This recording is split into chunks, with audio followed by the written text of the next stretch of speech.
आप सुन रहे हैं कहानी हॉन्टेड बॉयज हॉस्टल, जिसे लिखा है रश्मि आर्या रीति ने और आवाज दे रहा हूं मैं। आज पूरे 3 साल बाद उस बॉयज हॉस्टल में फिर से चहल पहल थी। 3 साल पहले यहाँ हो रही अप्राकृतिक घटनाओं के चलते इस हॉस्टल को बंद कर दिया गया था। आज से लगभग 3 साल पहले यहाँ कुछ ऐसा हुआ जिससे यहाँ पर रहने आए लड़कों में से किसी की रहस्यमयी मौत हो जाती, या तो कोई रहस्यमयी ढंग से गायब हो जाता और कोई एकदम से पागल हो जाता, जिसके चलते इस हॉस्टल को हॉन्टेड मानकर इसे बंद कर दिया गया। और इससे कुछ ही दूरी पर एक दूसरा हॉस्टल बना दिया गया जहां यहाँ के कॉलेज में पढ़ने वाले लड़के रहते थे। मणिपुर शहर की सबसे बड़ी और famous college Don Bosco college के एक तरफ गर्ल्स हॉस्टल और दूसरी तरफ बॉयज हॉस्टल था। 3 साल पहले इस बॉयज हॉस्टल में कुछ ऐसी घटनाएं होने लगी कि आखिरकार कॉलेज के ट्रस्टी को उसे बंद ही करना पड़ा। इन घटनाओं के पीछे क्या है, कौन है, यह रहस्य आज तक कोई नहीं जान पाया था। ये रहस्य आज भी बरकरार है। इस साल इस कॉलेज में पढ़ने के लिए स्टूडेंट्स की एडमिशन संख्या बहुत ज्यादा थी और सबने हॉस्टल के लिए अप्लाई भी किया था। इसी वजह से यहाँ बहुत परेशानी हो गई थी। नए हॉस्टल में इस वक्त एक भी रूम खाली नहीं था। इसी के चलते ट्रस्टी ने यह फैसला लिया कि 3 साल से बंद पड़े हॉस्टल को एक नए आने वाले स्टूडेंट्स के लिए खोल दिया जाए और उन्हें ये ना पता चले कि यह हॉस्टल 3 साल से बंद है और ना ये पता चले कि यह हॉस्टल क्यों बंद है। कुछ पूजा हवन इत्यादि करवाकर उस हॉस्टल को वापस नए स्टूडेंट के लिए खोल दिया गया। वहां की हर पुरानी चीजों को हटाकर नए फर्नीचर वगैरह रखवा दिए गए। हॉस्टल में पेंट भी करवा दिया गया। अब वो 3 साल से बंद पड़ा हॉस्टल एकदम से नया सा दिखने लगा था। बहुत से नए स्टूडेंट्स वहां पर शिफ्ट हो चुके थे। आज बहुत चहल पहल थी। हवन के बाद सबको प्रसाद बांटे जा रहे थे। प्रसाद देते ही अचानक प्रसाद की थालियां गायब हो रही थी, लेकिन इस घटना पर किसी ने ध्यान नहीं दिया। कुछ दिन बीते, कुछ महीने भी बीत चुके थे। इन दिनों वहां छोटी छोटी घटनाएं होती रहती थी, लेकिन सबको यही लगता कि सीनियर ये सब उन्हें डराने के लिए ही कर रहे हैं। कभी कभार आधी रात को किचन से बर्तन गिरने की आवाजें आती, तो कभी स्टूडेंट्स के रूम के बालकनी में सूखे कपड़े गायब हो जाते, तो कभी कभी रात को वॉक करने वाले स्टूडेंट्स चलते चलते ही किसी चीज से उलझकर धड़ाम से गिर पड़ते।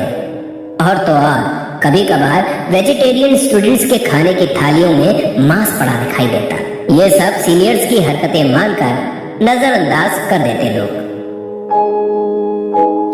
कई महीनों से वहां कोई भी रहस्यमयी घटना के घटित होने का समाचार ना पाकर वहां के ट्रस्टी और प्रोफेसर निश्चिंत हो गए थे कि अब यहाँ कुछ नहीं होगा, सब कुछ सामान्य है। यूं ही दिन बीतते गए। उस हॉस्टल के सारे रूम खुले थे, लेकिन तीसरी मंजिल का एक कोने वाला रूम जिसकी खिड़की उस हॉस्टल के 3 तरफ खुलती थी, वो रूम नहीं खोला गया था, क्योंकि आज तक जितनी भी घटनाएं हुई थी वो इसी रूम में रहने वाले लड़कों के साथ और इसके आसपास के कमरों में रहने वाले लड़कों के साथ होती रहती थी। कुछ सोच समझ कर ही यहाँ के ट्रस्टी ने हवन और पूजा करवाने के बाद भी वो मंजिल और वहां के रूम को खोलने से मना कर दिया था और साथ ही सबको वहां ना जाने की हिदायत भी दे दी थी। रोहन और आयुष भी उसी हॉस्टल में पढ़ते थे। ये दोनों चचेरे भाई थे और एक नंबर के बिगड़ैल और अमीर बाप की औलाद थे। हर शाम ये हॉस्टल वार्डन को पैसे देकर बाहर चले जाते, वहां पर जाकर 1-2 पैग लगाते और पूरी रात वहीं पड़े रहते और सुबह होते ही वापस लौट आते। एक दिन शराब के नशे में वो दोनों सुबह होने से पहले ही रात के करीबन 3 बजे ही हॉस्टल लौट आए थे। उस समय वार्डन और चौकीदार भी सो रहे थे। वो दोनों आए और धीरे से हॉस्टल का दरवाजा खोला और अंदर आ गए। दोनों ही धीरे धीरे नशे में झूमते हुए गार्डन से होते हुए हॉस्टल की तरफ जा रहे थे कि अचानक आयुष की नजरें हॉस्टल की तीसरी मंजिल पर गई। वहां उसे तीसरी मंजिल की दीवार पर चलती एक लड़की दिखाई दी। आयुष ने 2-3 बार अपनी आंखें मलकर देखा कि कहीं ये उसका वहम तो नहीं, लेकिन जब पास ही के नल से उसने मुंह धोया और फिर देखा तो वो लड़की अभी भी वहीं खड़ी थी। उसने रोहन को उसके कंधे से पकड़कर हिलाया और ऊपर देखने का इशारा किया। रोहन ने जैसे ही ऊपर देखा तो उसके चेहरे पर एक स्माइल आ गई। अरे वाह, आज तो रात रंगीन हो जाएगी। आज तो शराब भी थी और शबाब भी। वाह क्या बात है, चल आयुष वहां चलते हैं। नशे में झूमता हुआ रोहन बोला। तू पागल हो गया है क्या? ये भूतनी भी धो सकती है? ऊपर की ओर देखते हुए आयुष बोला। आयुष की बात सुनकर रोहन हंसने लगा। चुप कर यार, कौन सी भूतनी? भूतनी तो बहुत खतरनाक दिखती है, और ये तो एकदम परी जैसी दिख रही है। रोहन ने उसकी ओर देखते हुए कहा तो ऊपर खड़ी उस लड़की ने उसे अपने पास आने का इशारा किया। देख भाई, वो बुला रही है मुझे। वाह, आज रात तो मजे हैं। मैं तो जा रहा हूँ भाई, तुझे आना हो तो आ जा। कहते हुए रोहन हॉस्टल के अंदर चला गया और पीछे पीछे आयुष भी। रोहन आयुष के मना करने के बाद भी उस हॉस्टल के तीसरी मंजिल पर चला गया। हार मानकर आयुष भी उसके पीछे पीछे चला गया। उसी समय हॉस्टल का एक और लड़का मानव पानी लेने अपने रूम से बाहर आया था, लेकिन इन दोनों को तीसरी मंजिल पर जाते हुए देखकर पीछे पीछे चला आया। जैसे ही वो दोनों वहां पहुंचे वैसे ही मानव भी उनके पीछे हो लिया। आगे चलते चलते ही अचानक वहां खड़े एक चौकीदार की ड्रेस पहने एक व्यक्ति ने उन दोनों को रोकने की कोशिश की, लेकिन वो दोनों उसकी बात को अनसुना करके आगे बढ़ते गए।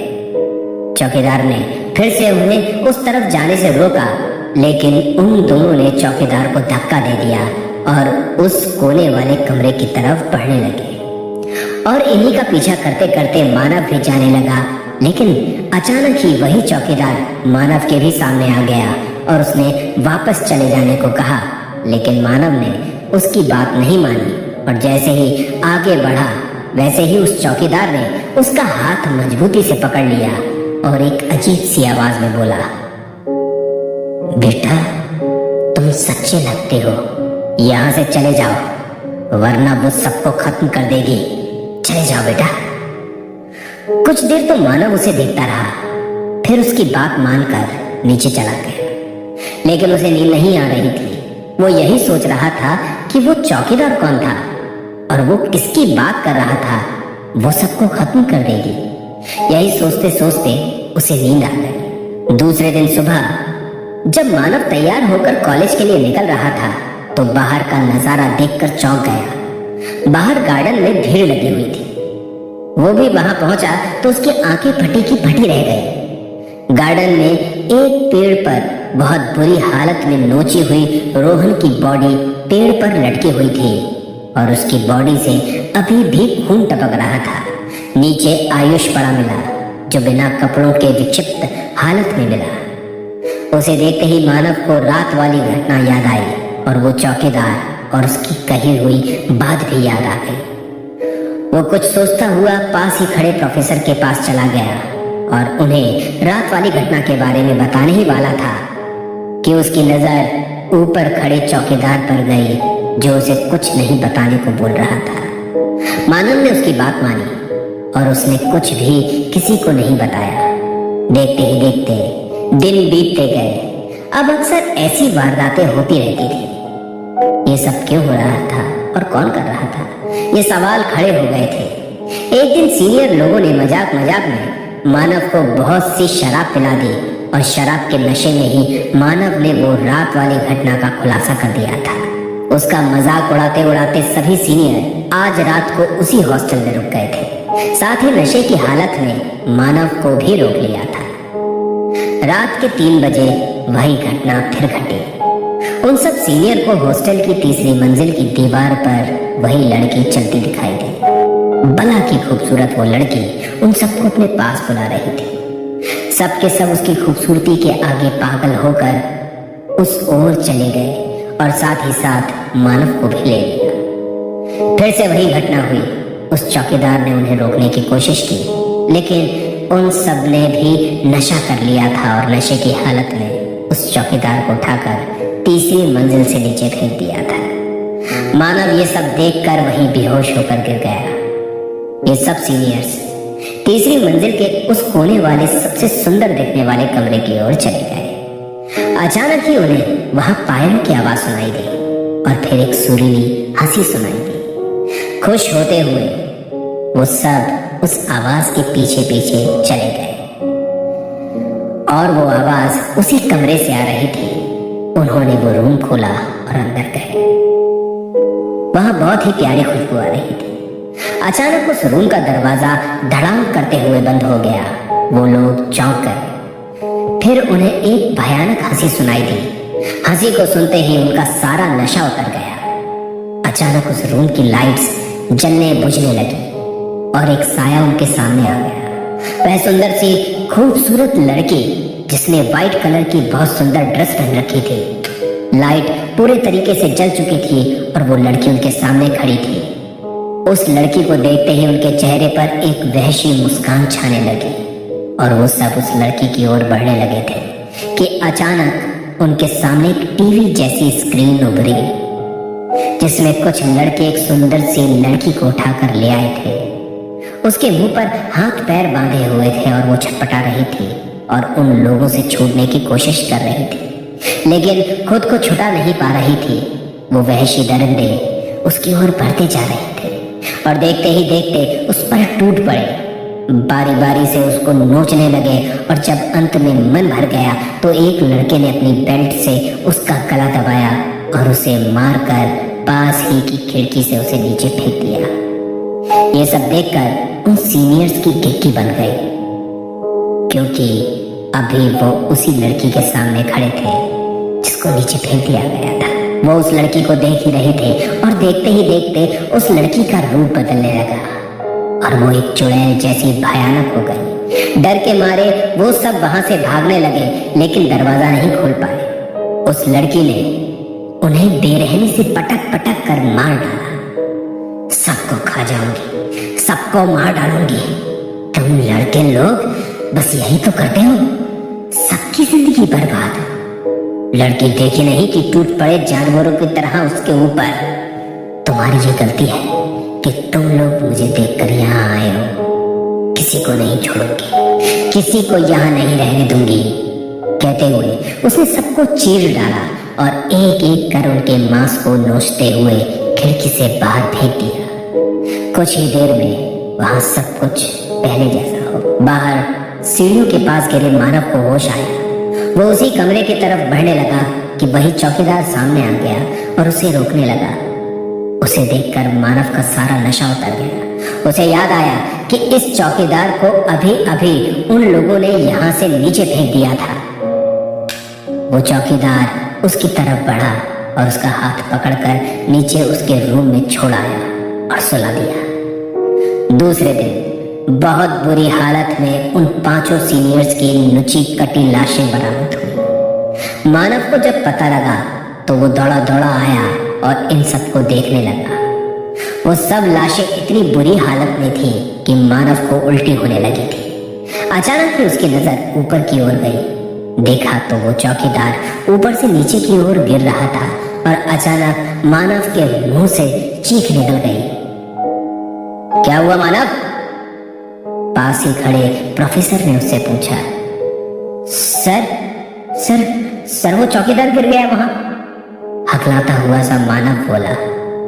नहीं मानव, वहां तो कोई नहीं है, ये तुम्हारा मन का वहम है, प्रोफेसर ने ऊपर की ओर देखकर कहा और दूसरी ओर चला गया। जैसे ही मानव बाहर जाने को मुड़ा, वैसे ही वो चौकीदार उसके सामने खड़ा था और उसके हाथ में एक चिट्ठी थमा गया। मानव ने वो चिट्ठी खोली। उसमें लिखा था, यहां से सब चले जाओ वरना वो सबको मार देगी, कोई जिंदा नहीं बचेगा। जैसे ही मानव ने ये पढ़ा, वो दौड़ता हुआ प्रोफेसर के पास चला आया। सर, उस चौकीदार ने मुझे ये चिट्ठी दी है और सबको चले जाने को बोला है। कहते हुए मानव ने वो चिट्ठी सर के हाथ में थमा दी। जैसे ही उन्होंने वह चिट्ठी खोली, उस चिट्ठी में लिखे शब्द गायब हो गए। वो एक ब्लैंक पेपर था।